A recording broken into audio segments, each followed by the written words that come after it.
Our next guest is a stunt woman who has doubled for the likes of Jennifer Garner, Anne Hathaway, Ellen DeGeneres, and worked on huge Hollywood films like The Avengers, Thor, and Pirates of the Caribbean. Kai Furneaux joins us now. Good morning. How you doing? Good. How are you guys? Yeah, not too bad at all. So how do you go from living in little old Adelaide to being a Hollywood stunt woman? Well, I mean, it was a journey that did take about 3 years, but I just decided that stunt work sounded like a lot of fun. You know, as a kid, I was always dressing up as superheroes, and I wanted a job that was active and different every day. So it just seemed like a good fit. And I headed over to Vancouver. There was a lot of movies being filmed there, and literally fought my way into the business.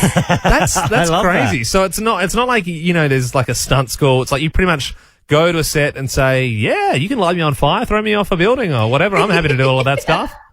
Yeah, and the thing is, you have to be happy to do all that sort of stuff. You know, some people I hear, they're like, I'd love to be a stunt performer, but I don't want to fall down. And I'm like, I don't know if this is the job for you then. Yeah, I'm sure so many would come to mind for you. But if you can try and narrow it down to just one, the first one that comes to mind, what's the craziest stunt you've had to do?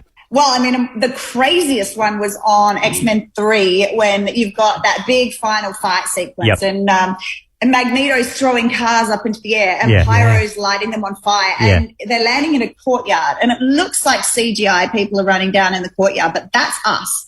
And these cars were, these cars were like shot off cannons. So they're flying in the air and then they have like petrol bombs inside of them. So then the bomb explodes, right?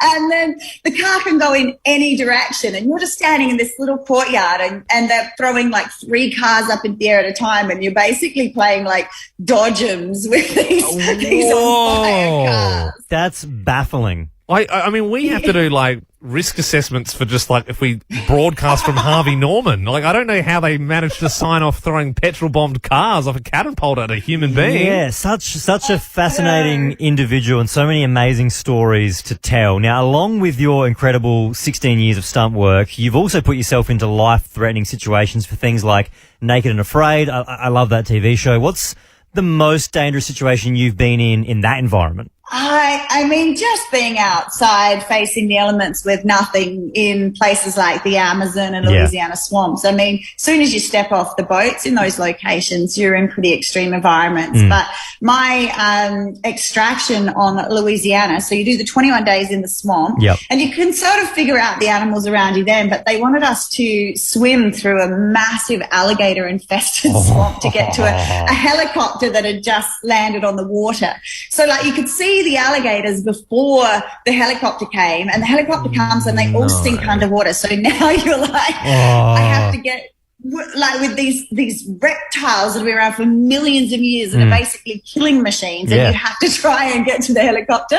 And you just see, if you ever watch it, like I just look at my partner and I'm going like, I don't have to be faster than the alligators. I just have to be faster than you. And then you swim through the alligator water and they start shooting burning cars at you and you're like, what's going on? Not again, Magneto's back. Hey, look, people should definitely go and check out your book, Survive. Kai, you're a fascinating woman and we've really appreciated you giving us some time this morning. Thank you so much. It's been lovely chatting with you.